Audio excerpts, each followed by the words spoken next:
அடுத்த வாட்டி நிற்கிறப்போ ஒரு 2லேருந்து 2.5 கோடி செலவாயிருக்கும்னு நினைக்கிறேன். என்ன பிரயோஜனம்?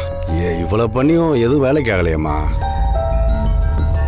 இப்ப நான் இவ்ளோ விஷயம் சொன்னேன்ல, அதுக்கு இவ்வளோலாம் செலவே ஆகாது.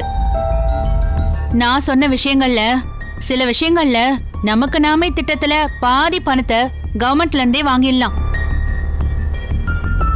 அது போக மீதிய நான் கணக்கும் போட்டு பார்த்துட்டேன். இதுல ஒரு 1.25 கோடியில மொத்த பட்ஜெட்டுமே நமக்கு முடிஞ்சிடும்.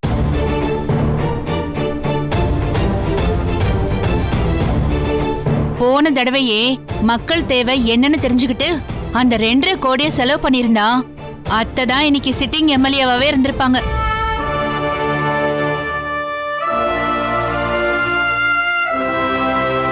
சரி, போனதை விடுங்க. இப்போ இந்த எலெக்ஷனுக்குன்னு கண்டிப்பா அத்தை ஒரு பட்ஜெட் போட்டிருப்பாங்கல்ல, அது கண்டிப்பா போன எலெக்ஷன்ல பண்ணதை விட ஜாஸ்தியா தான் இருக்கும். ஆனா அவ்வளோ செலவு பண்ண வேண்டியதே இல்ல. தேவை அறிஞ்சு செலவு பண்ணா நான் சொன்ன மாதிரி 1.25 கோடியிலேயே முடிஞ்சிடும்.